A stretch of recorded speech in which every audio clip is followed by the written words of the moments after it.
Hello, everyone, and welcome back to Wondergoal, the soccer betting podcast from the Action Network. My name is Michael Leboff, and joining me for this episode, every episode, are BJ Cunningham and Anthony DeBundo. My brave co-host, Anthony, is being pulled in 100 different directions as we get towards the start of the baseball season. We're in the middle of March Madness, but we're focused on a 10-match Premier League slate. We'll do a jaunt around Europe. It's a huge weekend in the Premier League for the title race and beyond. But as a reminder, Wondergoal is proudly presented by North Carolina's newer sportsbook, Bet365. And Bet365 doesn't do ordinary. That's why you get more boosts with them than anyone else. Every day they power up the odds on hundreds of bets to give you a chance to win more. Bet365 boosts specific markets, your winnings, and even parlays. And they don't stop there. Keep an eye out for their biggest and best odds with the incredible Super Boost. Check out the boost and see why it's never ordinary. Bet365. You must be 21 or older and present in Arizona, Colorado, Indiana, Iowa, Louisiana, North Carolina, New Jersey, Ohio, Virginia, or 18 and older in Kentucky. And if you or anyone you know has a gambling problem, please call 1-800-GAMBLER or 1-800-BETS-OFF in Iowa. Terms, conditions, and restrictions apply. There's really only one place to start. Everton? It's going to be Everton and Bournemouth, baby. There's only one place to start here. 11:30 a.m. A beautiful Sunday setup for us. We'll start with the Sunday games first. We'll start with the 11:30 a.m. kickoff first. Title race 6-pointer between Man City, who are odds on -110 at home on the three-way line. Arsenal's +280. The draw here also pays out +280. Arsenal at the top of the table on goal difference right now, ahead of Liverpool. They both are on 64 points. City on 63. The Gunners have a +46 goal difference. The Reds, Anthony's Reds, +39, and Man City at +35. BJ, we'll start with you as a resident Arsenal fan. I think that the cliche now with these title race 6-pointers was that they used to be very cagey. And then they started to go in the other direction in like the post-pandemic years. But we just saw one between Liverpool and City that I think played out more like the former, the cagier. Do you expect another, tight, maybe slow, snoozy kind of match here at the Etihad on Sunday? Absolutely, I do. I think last time these two met in October is going to be pretty close to a mirror image of that match. So let's first start, because there are some injuries we have to account for before going into this. On Arsenal's side, Saka, Martinelli, and Gabriel are all questionable. It looks like Gabriel is actually going to be okay to play, just playing through pain. Same thing with Saka, but as it looks right now, Martinelli might not start, just be on the bench and come off at halftime. That's important because, if I'll put it this way, if Arsenal is going to if Arsenal is going to win this match, either Saka or Martinelli has to play. They are not going to be able to create against City if both of them don't play, because if you remember the last meeting, Saka didn't play and Martinelli came on at halftime. And if you watch the first half, which I did go rewatch this match over the break, Arsenal did absolutely nothing. And quite frankly, both teams really struggled to actually build out of the back. When the ball was from a goal kick situation, and basically both teams were pressing high, and both teams struggled to play out of their own end. It was just a couple passes and then try to send a long ball up to the striker. And that just kind of kept happening like over and over and over again. And then if teams either one did progress the ball in the final third, they'd settle on a rest defense, and it was very difficult to play through the center parts of the pitch. So I think you're going to see something very similar to that in this match. But in terms of the line and if Arsenal does have both Saka and Martinelli available, I don't really think that City's that much better than Arsenal. I'll grant you that they're much better at creating chances from open play, but they're not better out of possession. In fact, they're clearly worse out of possession than Arsenal is right now. And Arsenal can control this game out of possession. I saw a stat earlier this week that Arsenal on second balls since the midway point in the season are winning about 70% of those. Like, that's an insane amount to actually be able to win those. And it just kind of shows how good they are at defending those long passes, like I've mentioned many times before. For City, it looks like John Stones is not going to play, or at least at the time of recording this on Wednesday, he is doubtful after picking up an injury from playing with England. That is incredibly important for City because he is probably, outside of Rodri, the most influential person in trying to build out of the back because of the way he inverts into the center part of the pitch. So if he's not available, that means it's going to be Akanji in that type of role. And as we've seen from Akanji a couple times, he's been a tad shaky and has turned the ball over a couple times when they've actually played some decent pressing teams. So, if you just run through all the categories, and you can go to my Twitter right now, I put a nice little chart of all the advanced metrics comparing Arsenal and City. I won't go through them now and waste your time. But there's really not that many areas that City is significantly better than Arsenal is. And Arsenal is significantly better in a lot of out-of-possession stats. So I find it hard to believe when we have two teams that want to maintain control that they're going to play aggressive and leave themselves open to mistakes. And that's what happened in the last meeting, right? Like neither team wanted to make a mistake. And eventually it was a deflection goal that gave Arsenal the 1-0 win, but really probably should have ended 0-0. City for the match only took 4 shots in that match. And it kind of also highlights that where is City's, big win against a really good opponent this year, right? Because they have not beat a Big Six team outside of Manchester United. They've beaten Leipzig twice in the Champions League. But outside of that, an away win against Tottenham in the FA Cup? Like that's it. They've drawn Liverpool twice. They lost to Arsenal. They lost on penalties to them in the Community Shield. I know that was ages ago. But it really does highlight that they are worse out of possession. They're at 0.9 non-penalty XG. They're outside the top 10 in opponent build-up completion percentage allowed. And the last thing I want to mention, a stat that we like to talk about a lot is final third of box entry conversion rate. And City is not doing a very good job at getting into the opponent's penalty area. They're actually 13th in that category.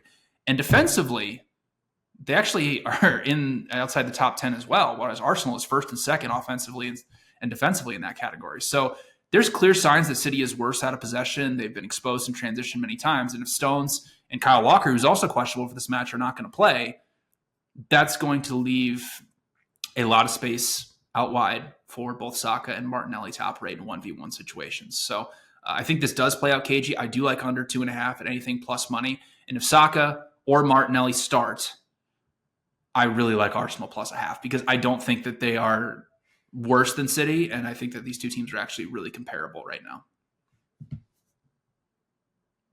Yeah, I think Pep will tell you a lot about his lineup choice. They did not start Doku against Liverpool, which I think we both thought they would. We all thought that. I bet a Doku prop that got voided. And their decision to play no outlets makes me think that he's going to try to go to a similar approach here. And we said this before the Liverpool match, and BJ and I were joking about it in our meeting on Monday. This is more of a can't lose than a must win for both teams. And I think that plays out, especially in the first half, where, you're not going to see either team take chances. And it's, not a surprise given that Arteta is a disciple of Pep and how they approach the game is quite similar in desire for control. Even the City-Liverpool game, like at the end, I didn't think that either team was really happy with the draw. I mean, I thought both teams really gave it a go, especially Liverpool, who missed a bunch of big chances at the end there and really had City, I thought, on the ropes. But that's different because this is now in Manchester, and it's a team like Arsenal who doesn't really want to do transition, who wants to make everything very controlled. They're not at their best on the break because they just don't really prioritize it. And so as a result of that, where are we getting the 3 goals here? It's very hard to see it for me unless there's a super early goal and everything changes. Of course, any game state can change anything, but the majority of the game states here have this playing out as a 1-1, 1-0 kind of game again. And I like under 2.5 at plus 110. That's my favorite bet for this game. I bet it pretty much as soon as I saw a line open for it because I had a feeling it was going to open too high. And it's the same thing where the under took a ton of money closer to kick in the first meeting. Saka was out. Rodri didn't play, of course. But I don't think it would have mattered if Saka and Martinelli had played because Arsenal wasn't getting themselves into positions to take advantage. It was just that there was nothing happening. The game stayed within the midfield for pretty much the entirety of the match until one moment where Martinelli broke free, got a deflection, scores. So, yeah, I don't see a ton in this. And I think that, a draw suits both teams given that sets up for a finishing run where Arsenal will feel very confident in their ability to beat up on the bad teams. City has proven their ability to beat up on the bad teams. And given the remaining schedules, it's just a matter of will Liverpool drop enough points, which I think we all agree they're the most vulnerable of the 3 going forward in the closing run. So that's what decides this title race ultimately. Is like Liverpool's going to have the advantage after this weekend, almost certainly. And then we're going to go into a sprint where Liverpool is most likely to get tripped up because of their defensive issues, but then not necessarily guarantee they will. So I think that's where we get into this now. And I just trust these defenses enough to do it. And I trust Pep to say, he sees it. And I'm sure he saw it, because there has been a notable change when they were playing those Brentford and Chelsea games earlier in this little run here. They were playing the 4-1-4-1 and just bludgeoning teams with shots, but they were giving up a lot at the other end. And really, ever since that Chelsea match, they have turned the dial again and not been playing as an aggressive of a lineup, and kind of trying to strangle games again more. And also, like, Ederson not being there, I don't know. I mean, Ederson's like pretty average to me now. I will say one more thing is that, teams have been targeting left back, whether it be Ake or Gvardiol with City. They've been targeting them quite a bit, trying to get in 2v1s outside there. And the fact that essentially Arsenal, they tried to start in the previous game, they tried to start Gabby Jesus out there instead of up top, because I think they thought that they didn't really have another option to start out right, because it's basically like Reece Nelson, I guess, would be their best option. But if Saka's available and they can get 2v1s outside against Gvardiol or Ake, which is something Chelsea did to City in both meetings, Arsenal could create some chances. And we know Arsenal likes to create chances from out wide and inside, right? They don't really create chances through the middle of the pitch. So I think that's, if you want to play any type of props, if Saka does play, and some type of Saka assist or shot prop, I think would be interesting because of that 2v1 outside. But yeah, this, like Anthony said, this definitely, like, as an Arsenal fan, if we got a draw, I'd be thrilled getting out of this with a draw. Like, a loss is pretty detrimental. It doesn't completely tank the title hopes, but it does hurt quite a bit because everybody's holding serve right now. Nobody's losing, nobody's drawing. So, but in the end, we'll get to them in a little bit, but Tottenham's going to be the team that ultimately decides this title race when they play these teams back to back to back. 3 cracks at the best 3 teams. Yeah. Probably the way they play, they're going to lose one of those games by 3+, but they'll be in. I mean, they get Liverpool at Liverpool. They get nobody wins there. So at home. So I think that might be the biggest thing is like Liverpool gets Tottenham at home, and Tottenham gets to host City and host Arsenal. So. And we could, and honestly, and watch this match closely, because we could see another double round of City and Arsenal in the Champions League if both of them get through. Yeah, I tend to agree with you guys that I think it's going to play out pretty like two walls looking at each other. And I think that puts some value on the draw. Plus 280. I think 0-0 at 12-1 is a really good bet too. With what I'm expecting out of this match. And I agree. I think that also live unders if there's an early goal as well. Yep. Like this thing feels like it's going to shut down. That is not the case for the other match that has some major implications on the title race. Let's just set it up real quick. In terms of the odds, I gave you the standings. City is plus 110 to win the title. Liverpool 2-1, and Arsenal is the third favorite at plus 275. And the Reds are hosting Brighton. I think this is actually trickier than these odds imply. Liverpool minus 275, Brighton plus 650, and the draw is plus 450. We know about Brighton's form and the kind of helter-skelter nature of the season, especially after the first couple months. It feels like they are either bashing a team or getting bashed by a team every week. And that played out 2 weeks before the international break. They got worked by Fulham. Then they came back and nicked a 1-0 against Nottingham Forest right before the break. And I think one thing to keep in mind here is as all over the map as their results have looked, they are, in terms of just expected points since the turn of the year. So for most teams, it's 9 matches. They're top 4 team in expected points. So I don't think that they're as bad as this record implies, but it is the classic case with Bournemouth that their underlying metrics will kind of maybe gloss them up a bit. I do think when you're looking at Liverpool minus 275, Brighton plus 650 on the 3-way line, I think I would much rather play Brighton, and I'm probably going to, especially, Liverpool under Klopp has had hosts and hosts of problems with this Brighton team. So anything for you here, BJ? No, I do show a little bit of value on Brighton. What my concern here with Brighton is that, Liverpool has shown that, especially, against City, that against really, really good build-up teams, they will sit off a little bit and they won't try and press them as high. But in a match like this, I've said the quote many times, but, as Thomas Frank once said with this Brighton team, you either have to give them what they want or you have to sit in a low block. And Liverpool is going to give them what they want, and they're going to press them, and they're going to press them relentlessly. And Liverpool's press, now that Endo is back in the lineup, has been so much better than it was in the beginning of the season. So I really worry that Brighton could just get turned over here a bunch of times, and Liverpool could get a lot of easy transition breaks. So do project a little bit of value on Brighton. Do think Liverpool is generally a little bit overvalued. There's some couple injury concerns here for Liverpool as well. So potentially if some of those guys don't play, I believe Nunez and both Konate are both questionable. So I'm assuming both of them will play, but we'll obviously see. But no, I'm going to pass on this one because I'm a little concerned with Brighton tactically going to Anfield with this type of setup. Yeah, I really want to bet Brighton too. You make the point, Lieboff. It feels as though the dialogue and the discourse around Brighton is not nearly is much worse than the teams actually played, and the market kind of feels that way too, because they still closed a favorite against Roma when everybody was it seemed like everybody I saw or at least read about was saying how much better form Roma was in with the new manager, and Roma gets through pretty comfortably in the end.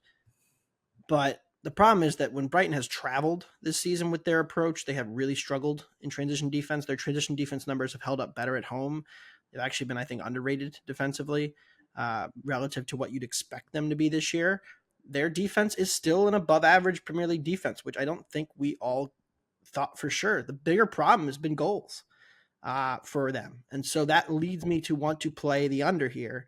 But again, Nunez being in or out is such a massive difference. I mean, we're talking about the most valuable attacking player in the Premier League this year, Darwin Nunez.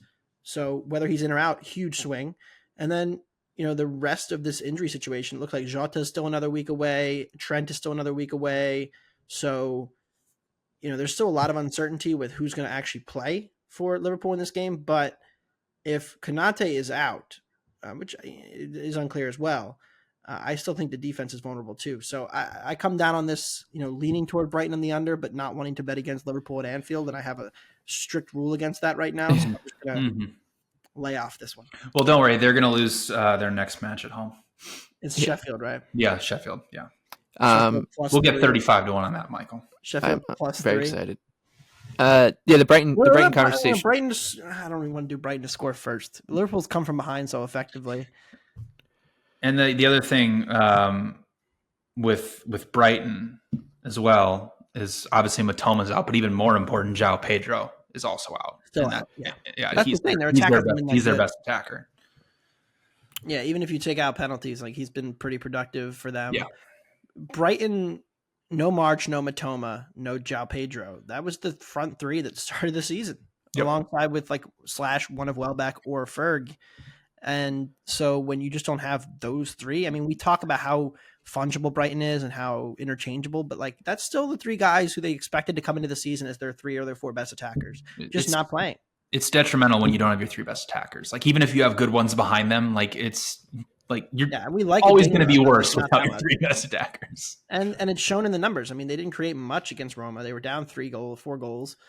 Didn't create a ton in that game. And then, they barely created against Forest at home. Now they're going to Anfield. So you can just see a world where, maybe it's a very competitive first half.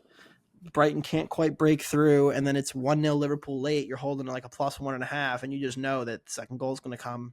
And it's just not that fun of a sweat. So if it's not going to be fun to bet Brighton here, I don't really love it. Although I do think there's a spot coming where we're going to be on Brighton in a couple weeks. Oh, really? I'm excited for that. Oh, really? All right. So that's the title race.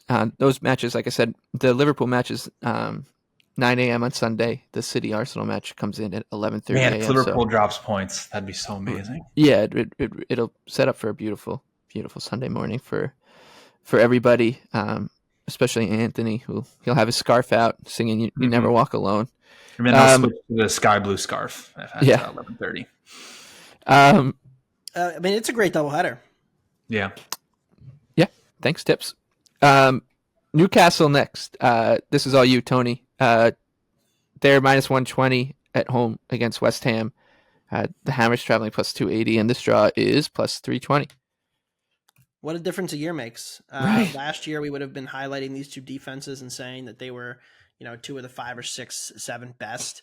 And now we're talking about two defenses who can't stop anything. And that's just, this total is too low as a result. Over 3.5 or over 3 minus 115, 120.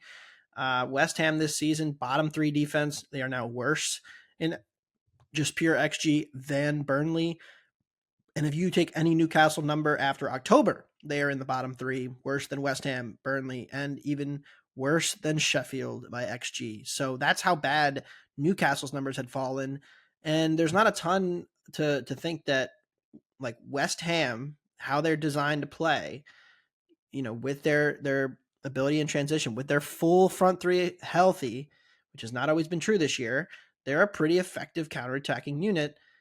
And Kudus might even be back for this. He's listed at 50-50 to be back for this. So Antonio even came back and looked a little fresh off of a long injury, last week in the match against Villa. So you have two very bad defenses, one of which cannot defend in transition. A West Ham attack that loves to hit you on the break. Newcastle's had problems defending set pieces, which we know West Ham's always dangerous.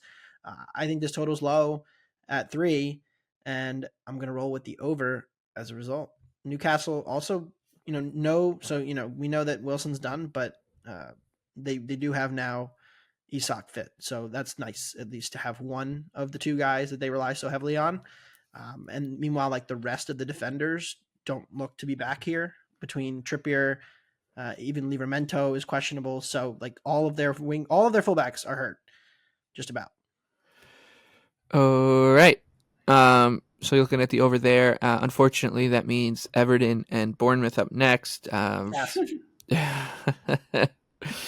Oh God, yeah. It's incredible to say it, but Everton have not won a match still since December 16th, I believe it is. So we're looking at an 11 match unbeaten streak, and I would say we probably bet them 8 of those. At least, yeah. As like a, let's see, we bet them against Tottenham the 23rd. We bet them against City the 27th. Yeah. I know I had them against Wolves on the 30th. Yep, I did too. I had them. Well, a lot of these were like draw no bet. Like I know. Draw no bet against Fulham and Villa. Those were pushes. We had them against Spurs. They covered that one. They didn't win. Yeah. So yeah, it depends on how you're playing covered that one. They covered at Everton. They've had a lot of road draws as dogs. Yeah, they've been good, but anytime they've been any close to a favorite, forget it. Oh, it's been a disaster. I mean, the West Ham, the Palace game, that was the Wolves game. Awful. Yeah. Well, now they'll be a road dog. They are traveling to Bournemouth, and the Cherries plus 115, Everton plus 225. This draw is sitting at plus 260. The relegation race was flipped on its head again with the Forest point deduction now, and they're appealing. It's all sorts of lunacy at the bottom of the table, but I still think the most disturbing part of this relegation race is Everton's process versus results. At some point, like, you'd expect them to catch a win, but they will. Who knows? So I'll be betting them, Anthony. I mean, the day we stop betting them is when they go on this hot run. Yep. Remember, we had it. Look, it's not the first time we've had this thing happen. Remember, so Everton had that brutal stretch to start the season. They had some really tough beats, and then they had that loss to United. Remember, that was the loss where we were like, oh, we got to stop doing this every week. Like, this is not worth it, whatever. But then they went on that winning run where they pantsed Newcastle, pantsed Chelsea, pantsed Burnley. The problem is, and somebody pointed this out before the break, I think somebody sent it in the Discord, I saw on Twitter as well, if you just track their non-penalty XG per shot, it is plunging. And I think that, when you're an attack that's built so much around set pieces, you are just naturally more high variance. I mean, you're relying on dead ball situations going right to create a bunch of big chances. And if you have games where you don't get them, or they just don't quite come off, maybe you could even make a case that XG is missing on Everton a little bit because so many of their chances are headed from set pieces with a ton of bodies already in the box, and you're just less likely to score from those situations versus like traditional shots where there's maybe one or two defenders in the way. That's a case that you could make to me, and I would say maybe XG is missing because Everton just keeps getting priced to what their XG says they should be, roughly, and they're not living up to that repeatedly. So at what point are we just doing the insane thing and saying, yes, at some point they will play up to their XG, but that's also just like getting us back to what the market thinks. Like the market's not like, it's not like we're like, oh yeah, the market thinks they're a bottom 5 team, because it obviously doesn't. So I'm kind of stuck with Everton now. And the non-penalty XG per shot going down is a little scary. Yeah. I agree with all that. But in the same token, I think that this type of matchup is actually really, really good for Everton because of the way that Bournemouth is successful, or how they've been successful recently. Because if you look at it, Bournemouth has had this resurgence because not only have they played a lot of teams in the bottom half of the table, but they've played a lot of teams that will try to build out of the back, and then they can unleash their hybrid press on them. And that's where they've scored a lot of their goals. They've picked off teams. Solanke's been in great form in those transition type moments. But I want to point back to the match that they just played right before the break against Luton Town. And I know it was crazy. I know Bournemouth deserved to win it. I totally agree, right? But if you watched how Luton Town was able to they deserve to win?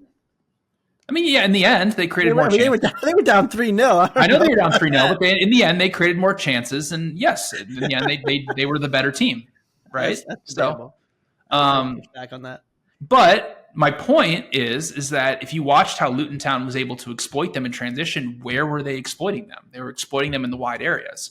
And Everton is like a 2x, 3x times like better version of what Luton Town is trying to be, right?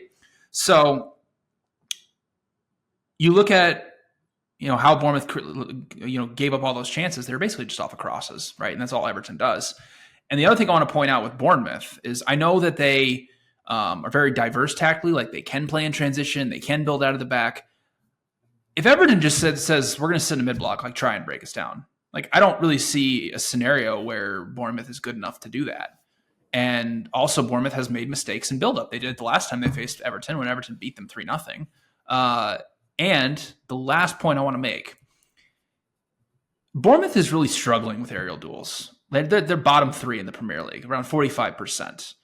And I know they've been decent at defending set pieces this year, but facing Everton is a completely different animal, like on corners especially. And if you're not good at winning aerial duels and being physical, then Everton will punish you. And in the end, we're not asking Everton to get a win here. We're just asking them to draw, right? Like it's hard to get on here and say, to bet Everton as a favorite and try to get them to win because, they always underperform their XG and they can't score. But just asking them to get a draw with a team that's an elite mid block and really good out of possession and can play two different styles that can really frustrate Bournemouth. I think this is a really good matchup for them. So I like Everton plus a half. Something tells me Mr. Lieboff is not exactly betting on them to just get a draw with his wager. No. We're asking them to win. For me, they will not. This screams 1-1 for what it's worth. Yeah, I know. Yeah, or it'll be 0-0 and end like 3-0 to Bournemouth with like 3 goals in the last. One of the few times we've won betting Everton as a favorite, BJ, was this reverse fixture. Yeah, that's true. It was a beautiful day. It was a beautiful day. Too. Yeah. We only get a couple of them here, but it was beautiful. Next up, this is BJ, Chelsea and Burnley, with Chelsea as a prohibitive -350 favorite at home. Burnley plus 850. The draw is 5-1. Yeah, I think the line is about right here. Burnley has transitioned into, I think Company as he realized it a long time ago, and they've been doing this for a while, that the style they played in the championship just was never going to work. So he's just gone 4-4-2, trying to be better in a defensive block out of possession, but they still are just the second worst team in the Premier League. And, the one match that Chelsea actually had a lot of success with when they were even going through a bad run early on in the season was this match against Burnley, because Burnley kept trying to press them high. They kept trying to build out of the back, and that's where Chelsea just, they unleashed their high press and they caused a lot of problems and got easy transition moments. So for me, the line's about right. Don't really see any value in the Chelsea. I don't really want to take Burnley plus 1.5 here on the road, especially. Don't really have an interest in the total. So I think this is one of the easiest passes on the board. All right. Easiest pass on the board to Forest and Palace. Pretty big one for Forest coming off of the points deduction. They are appealing. It's going to make everything very convoluted as we get down the stretch. I think everybody in the front office of the Premier League and such will be hoping that Forest just is able to stay out of the relegation zone so we don't have to deal with that. But anyways, they are on 21 points, Burnley on 17 points, and Sheffield United on 14. That puts them right behind Luton at 22 points, Everton's 25, Brentford at 26, and there's Palace 29. They can get dragged back into this thing, especially with a loss, but we shall see. And it does look like there is a smidge of value here with Forest at home, even at plus 120. Palace traveling plus 240, and the draw is plus 230. I think just when you bake in home field advantage, like there's just not that much to nitpick between these two teams. I think you can make an argument that Forest is maybe marginally better. And you can definitely make an argument going the other way. Anthony, is it Forest here? I just feel like it looks like a good spot to back the tricky trees. Yeah, this is a match where it's tricky because we're coming back from a break. So we don't really know as of Wednesday afternoon we're recording this. We don't know the status of Iwani or Wood. Both are on the injury report. The premierinjuries.com, which is an awesome resource for trying to keep up with all these injuries because it's crazy. The managers are constantly lying. They have Wood listed at 50-50. They have Iwani at 25%. I mean, if they have neither, it gets a little dicey, right? I mean, can Gio Reyna get some minutes at any time? He's doing great for the national team. He never plays for the club teams anymore. They haven't seemed to work him into the fold much. Like, I like Forest more than Palace, and they are at home. So I want to bet them, but I don't want to lay them as a favorite. I don't want to play them to win a match because at this price, given they might not have their two strikers, it's very hard for me to see where the goals come from. On the other side, like Palace defensively still has some concerns. They haven't really played better under Glasner. It's been more of the same. I mean, it's different in that they're more active out of possession, but they're still like, it's not exactly like a revolution that they played here. They were, better than Luton Town at home in a game that ended in a draw. Okay. That's not like too much to write home about. They were pretty well outplayed in the second half against Tottenham, which we've seen Tottenham do to a lot of teams. So I don't really have a ton to say about Glasner at this current moment. They switched to a back three. That's somewhat interesting, but I think that's more out of necessity because they just don't really trust any of their other center backs with Gehi out. So this one is going to be a stay away from me until we get more information. I'm staring at under 2.5 and minus 130. Yeah. If Wood and Awani don't play, that number's not going to stay there, though. I know it's not going to stay there, so we got to wait and see on that one. So if you're quick on the trigger and you can get that, if both of them don't play, then great. But other than that, yeah, this is teams like Forest. You definitely do not want to bet as a favorite against these at least halfway decent teams like Crystal Palace. I mean, it's we just saw it with Forest. We had them last weekend and dominated the match against Luton, had multiple balls cleared off the line, and then they concede from a set piece late. I mean, we have seen this so many times with this team that at a certain point we just have to kind of acknowledge that that's what they are. And their defense is good, though. Like, it really isn't a bad defense. But they have two key deficiencies that continue to get hammered over and over again, and it's goalkeeper and set pieces. And over and over and over again, they're just not explosive enough offensively to overcome that. They're dropping a lot of points as a result. And, like their last 4 matches, all competitions, very competitive with United, lose 1-0. Very competitive with Liverpool, losing at the death, 1-0. Very competitive with Brighton, lose 1-0 on a stoppage on an own goal. And then give up a late goal and draw 1-1 with Luton. Like, that's just like kind of the season where they've been really, I think, quite good in their last 4 matches. No points to show for it. 1 point, sorry. And it should have been 3. All right, here's a huge question for this week of Premier League matches. Are we going to be betting Sheffield United? They are Oh at my home gosh, dude. plus I 350 don't against know. Fulham. Fulham's traveling at minus 140. The draw is 3-1 here. There's been some, marginal improvements for Sheffield United since Chris Wilder came back. They're creating more at the very least. They're scoring a goal a game. They are. You really have to stretch it to find it, but it's there. And when you look at it, it either goes horribly wrong, right?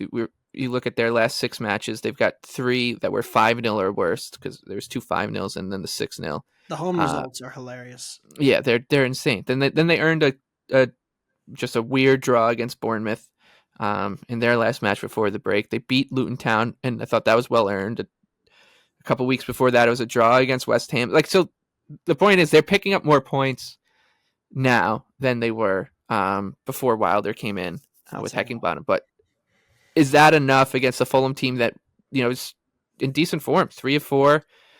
We've talked about the defensive numbers have been much better. They are. You look at the schedule too. It's not like they just beat up on tough teams, right? They beat United in a crazy game. Then they shut out Brighton 3-0. Dropped one to a tough Wolves team, and then shut out Tottenham 3-0.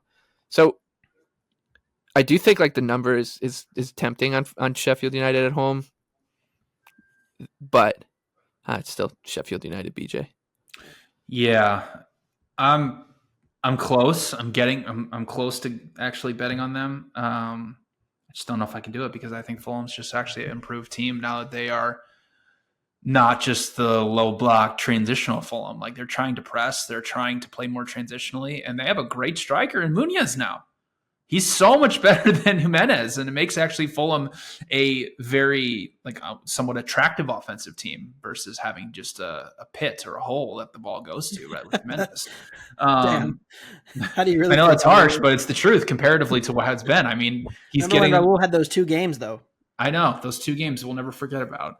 But I'm concerned. Is this also the same? Are we not just doing the same thing where it's this guy who kind of stunk for the every time we saw him has a 3 or 4 hot run, and we're oh, now Fulham has a striker, and we're well, wait a minute, who was this guy before this? We never heard of him. He comes out of nowhere. Yeah, he does well for a month. Well, the point maybe is that maybe he might struggle if they have to play decent defenses, but this is not a decent defense that he's facing. It's actually a very horrible defense that he's trying to face here. So, yeah, I don't. I'm just going to pass and just move on. I want to read off. This is really funny. I want to read off Sheffield's home matches since Christmas. Please do. They played Luton Town Boxing Day, lost 3-2. Home game. Should have won too. Should have won that game. Yeah. They played West Ham. Remember, that was the game where West Ham didn't have anybody. They had no Kudus, no Paqueta, no Antonio, no Bowen. None of them played. Ended 2-2. Remember, that was the crazy game with the stoppage time penalty. Yep. Then they played Brighton in the Cup, lost 5-2. So that's 10 goals in 3 games. So you'd figure, all right, they got to tighten it up at the back.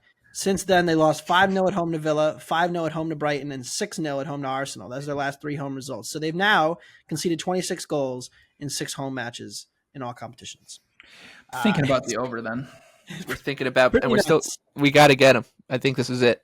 And the total is only 2.5 for what it's worth. Oh, God. There's a minus 143 out there on an over 2.5. So you can play 3 at a good, decent plus number. Last match between these two ended 3-1 with about close to 3 expected goals, and here's the other thing, and this is where I think it's underrated with Sheffield and Luton right now. So they started with the 2 worst teams in the league, but they both have a ton of injuries. They do. Yeah, we'll get to Luton in a second. It's really bad. It's the poor get poorer in a way with these 2 teams right now, where it's if they were starting with championship level defenders, they're now down to backup championship level defenders. And that's why I think you're seeing Luton play these cocaine ball games. What are they? They don't have Premier League defenders. They're not even close. So they're just trying to go for it and try to beat teams 3-3, 4-3. And that's how you end up blowing a 3-goal lead to Bournemouth. Right. And I think that is actually a good segue to talk about Luton Town, because I think that, what team do you think is most conducive to playing that style in the Premier League, or wants to play that style more than Tottenham, who are minus 500 at home? Luton is a 10-1 underdog traveling, and the draw here is 7-1. This match feels like it can have a football, a Big Ten scoreline to it. Like you said, Anthony, Luton Town has been playing some insane matches of late. Their last 10 matches have featured 42 goals. Overs every game, it appears. But here's my favorite part. So they're actually underperforming compared to their expected goals when you total, right? Like it's their expected goals in those match total are hovering right around 44 or 43, it should say. That is a beautiful, beautiful thing. It's a joy to watch a relegation team just do this, and it's brave, it's fun. It's why everybody loves them. This match certainly sets up for more of the same.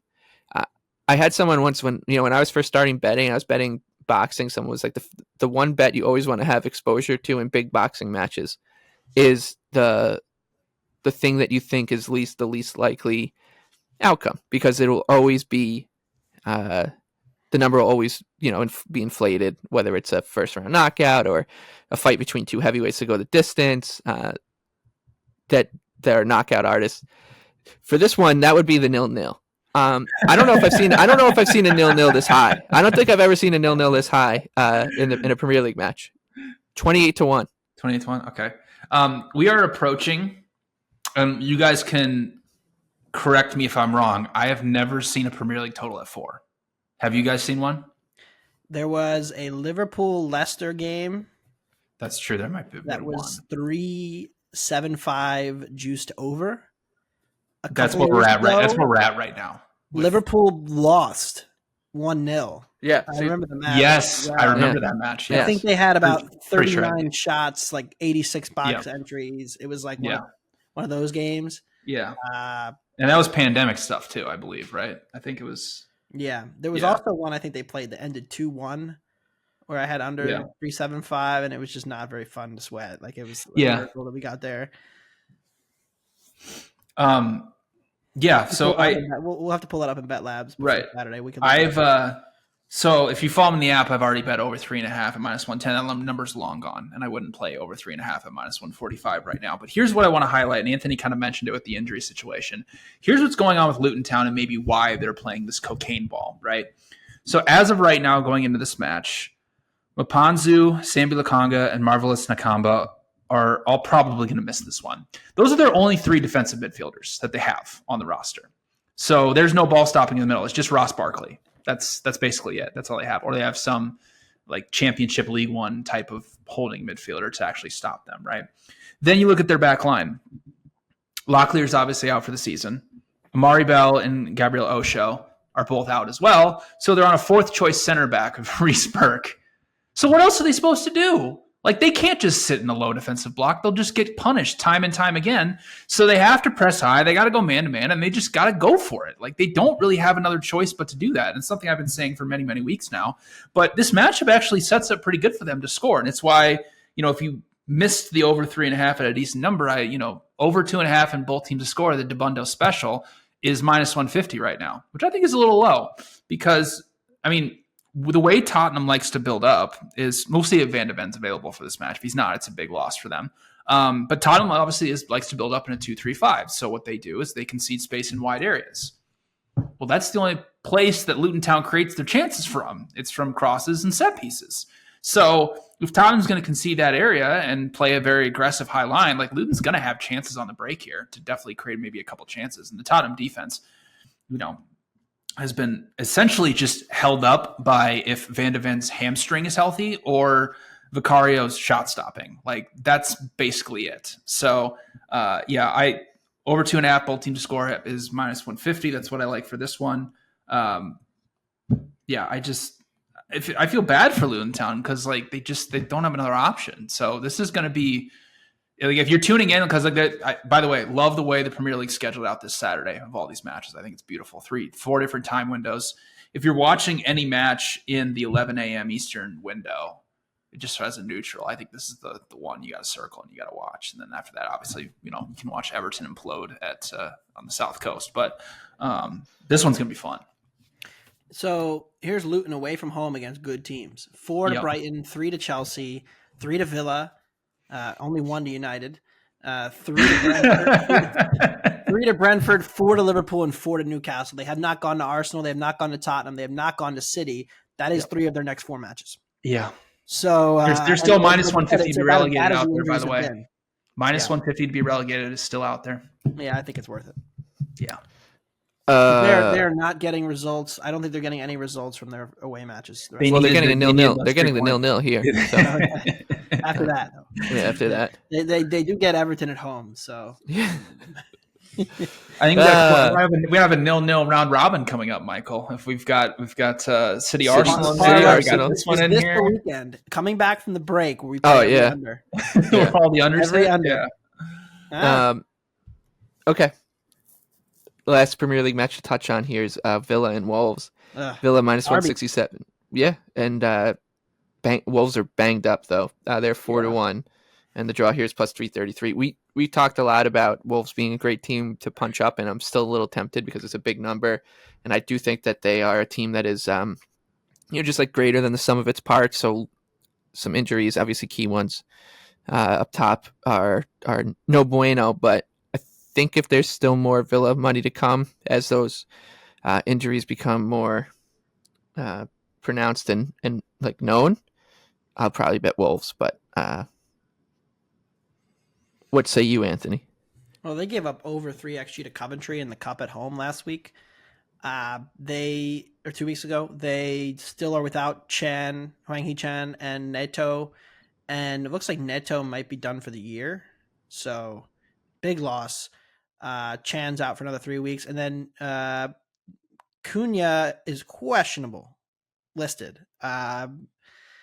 So they think he's got a chance to play this match, but still, Villa took some money. If they're south of minus 150, I'll bet them here at home. I think it's a good matchup for them. They're not going to have as many issues in defensive transition if they're playing a team that doesn't have good transition attackers. And I think that, the biggest thing for Villa right now is just how poor they looked without McGinn. And that's certainly alarming. It's like kind of a nobody wants top 4 situation brewing, although, 5th is going to get Champions League. But if this is below minus 150, I'm happy to fade Wolves again. I think we're kind of at the top of the market, near the top of the market on them. The problem is that this line has taken money since I put it in the sheet that I was going to bet Villa. So now I'm going to probably end up passing. Minus 150 is kind of my buy point. All right. Actually, forgot to touch on Brentford and United. You forgot the Super Bowl. Yeah, this is. I can't. You know why? Because I saw at the end. It's going to obviously feature prominently at the end of our show, as Brentford always does. Mm-hmm. But we can save it for the end.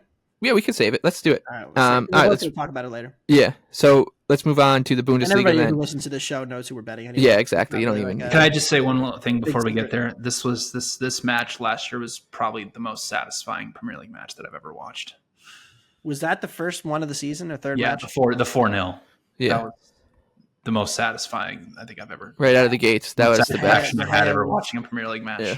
De Gea was drunk in goal. Yeah. Yeah. All right, Bundesliga. We are going to see Bayern and Dortmund, Anthony, and that's where your favorite bet in Germany comes in. Speaking of totals at 4, their Klassiker is at 4. I mean, it's usually 3.5. Now it's 4. I get it because like Dortmund doesn't really defend, and Bayern have scored 13 goals in their last 2 league matches. They're back, but I can't get to 4. I'm at like 3.7. So it's just pure numbers play for me. I'm going to dive more into the matchup for the preview I'm writing on Friday ahead of the match on Saturday.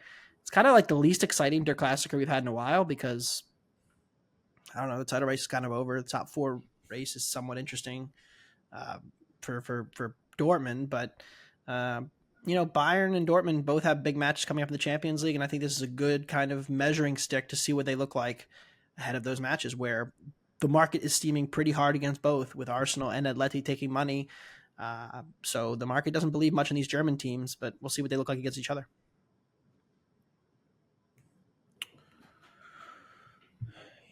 What do you got, Yeah. BJ? Yeah, for me, Augsburg again, minus 130 against Cologne. Kind of just a repeat of what it was last week. We got the win on them. They were lucked out getting a red card before the international break, but they've changed to a different formation that allows them to attack transitionally better through the middle of the pitch. They're holding a lot of possession against these teams in the bottom half of the table.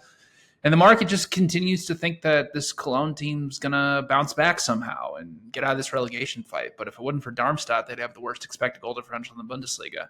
And they've only won the expected goals battle in 4 of their matches this season. So minus 130 is an awfully cheap price for a team that's on the rise. So like Augsburg, minus 130. Okay. Let's move over to Spain next. BJ, what do you got? Well, we're going to fade Girona again, this time with Real Betis. The biggest thing in this match, and, we've talked about Girona a ton this season because they're obviously, in third place in La Liga, and it's been a surprise. But they clearly have played a little bit more conservatively in possession.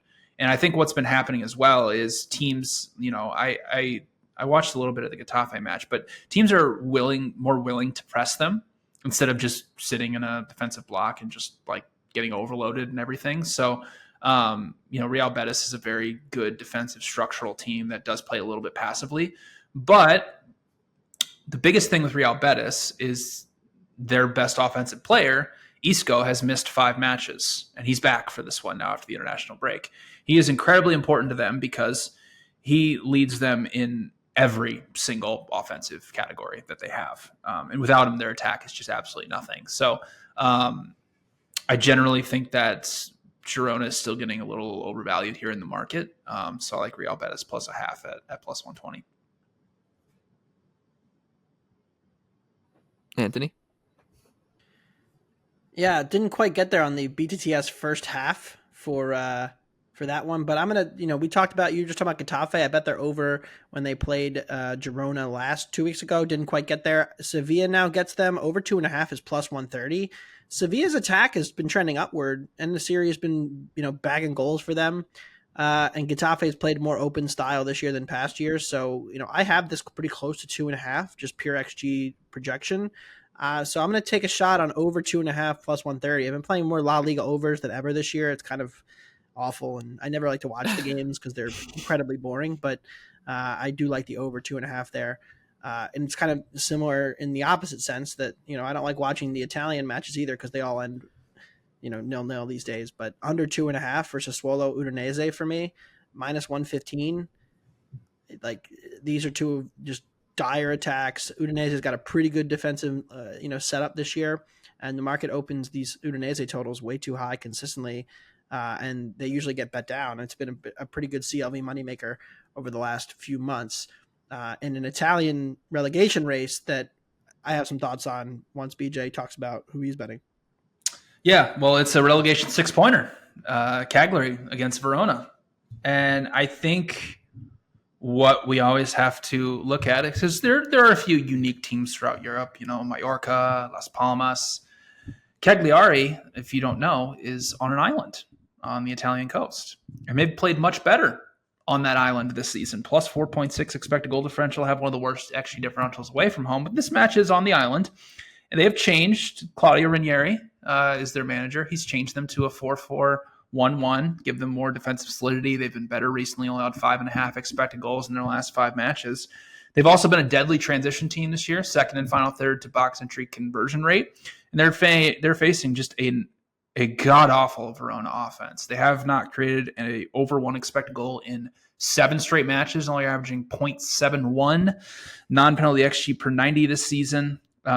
Previous meeting, Verona did win 2-0, but Cagliari got a red card in the 51st minute, and then everything fell apart. Verona scored both their goals. Still didn't create over 1 expected goal. But I have Cagliari projected as a minus 106 favorite, so I like them at plus 115 on the island. Well, we were asked about this in the Discord, and we'll kind of. I already have my bet. It's Verona, and I have a lot of money on it. Verona, so that's where I'm at. Verona, for me, was the team as well. I think when you look at the board, so BJ, you have the odds board up right now? I can pull it up. Yeah. So there's 3 teams, basically, there's one team that's relegated. Salernitana's done. They're at 14 points. Sassuolo's at 23, Frosinone 24, Empoli 25, Cagliari 26, Verona 26. For me, that's the crop. Lecce could get dragged down into it. Their numbers are pretty bad, but I think they're defensively good enough to stay above that fray. They also have a couple extra points. Udinese for me is clearly a tier above, so I'm not going to throw them in that race. Same with Genoa. So when you look at the picture, you have essentially 5 teams for 3 spots: Verona, Cagliari, Empoli, Frosinone, Sassuolo. When you look at the worst attack by far is Verona, and they just lost Ngonge to Napoli. He got sold in the January window. And a lot of people got sold in January for them. Exactly. They're most broke of those teams. And thus, the money situation's been a problem for Verona for a couple of years now. Really, since Simeone's kid left, they have really struggled for goals, and he ran really good for a couple of years. And he's also, of course, in Napoli now too. So they're relying on 29-year-old French striker Thomas Henry to score. He's got 3 goals for them this year. Duric, who's 33, has scored 5 goals. Like, there is just no goal scoring on this team. It's a really, really bad lineup. Andre Duda is probably their best player in terms of just chance creation for other people. He's been decent. He's been around. Had success in Italy. But you look at the rest of the board, I think they're clearly right there with the rest of the relegation picture. And then I just kind of took a quick glance at the schedules, and trying to gauge these schedules is tough, but they're going to go to Cagliari. They're going to go to Atalanta. They're going to go to Lazio. And then they have Inter, Fiorentina, Torino also. Like, they have the toughest schedule of the remaining teams in that picture, where they're going to play, 4 upper class teams. They have to go to Cagliari this weekend. I think it's a really tough pull for Verona to stay in this league. They can survive on numbers, but it's going to be tough. Sassuolo's only 3 points behind them. Frosinone 2. I think the bet is Verona 3-1. They are 3-1 to be relegated right now. Yeah, and we have Salernitana 3-1, right? Correct. And finally down. So Sassuolo for me is the other team. They ran really good with penalties early, and they're really, really bad, and they have a friendlier schedule. So, they're going to get Cagliari. They still play Salernitana. They still get Lecce at home. So their schedule's not as hard, but they've also been largely unable to create any chances whatsoever in the last month. So I think those are the 2 teams. If you just can't score, you're in deep shit. Okay. That's a good way to look at it. A good way to look at soccer in general. For this podcast and betting in general, right? If you just can't score. Well, you can try to get by on defense, but just the way Serie A is this year, only like Salernitana and Frosinone are like the truly terrible defenses. Everybody else it's just like a low event league. So there are going to naturally be some draws. It's just like, can you get enough goal? Can you like sneak a goal or 2 to get enough wins? And I don't think those 2 teams can do it. So I'm a believer in Cagliari. I'm a believer in Empoli to get out. And I'm not a believer in Verona or Sassuolo. Okay, real quick, we'll do league. Oh, you guys are on the same side, BJ. Yeah, Friday afternoon, Lille and Lens. A little negative regressions coming back here for Lens. They lost 3-1 to Nice right before the international break.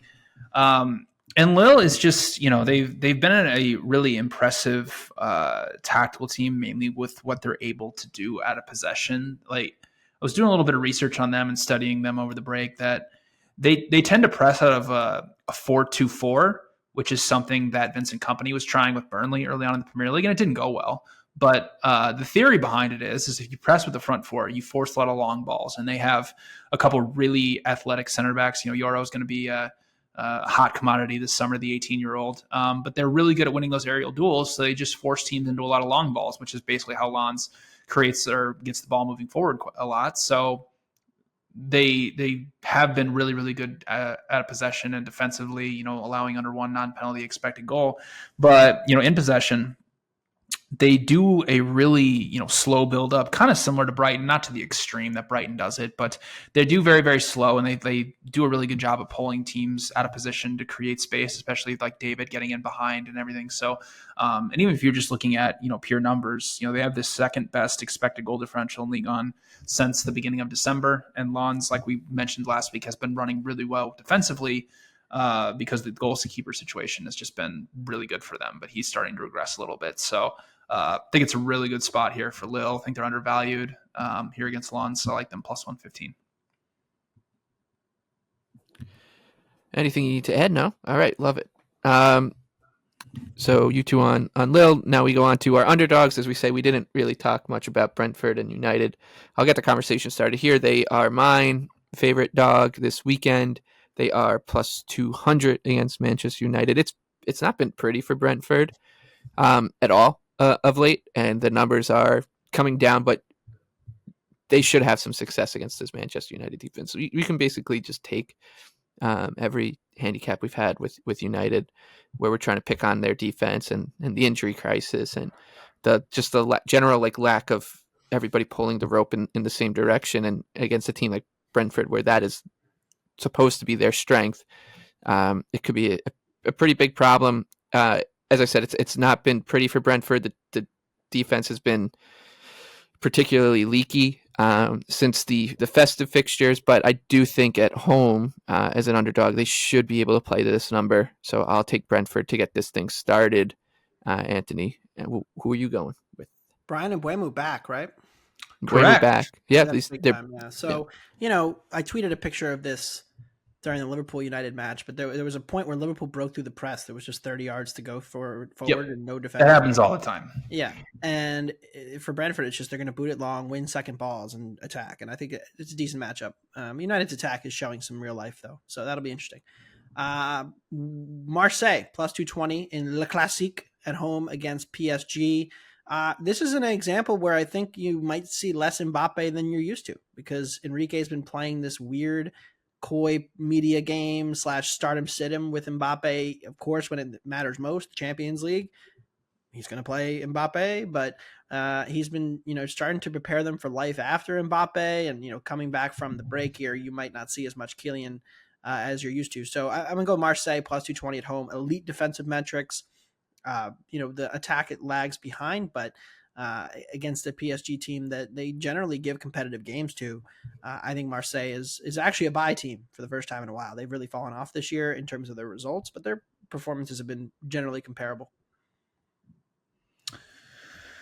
Yeah, I'm going to go with Alaves plus 250 at home against Real Sociedad. Sociedad was a team that we obviously love to bet on a lot last year, but they just have not been as good, especially offensively. The offensive numbers have gone down. The underlying metrics have gone down. They're now close to around an even expected goal differential team, whereas last season, they were in the plus 15, plus 16 range.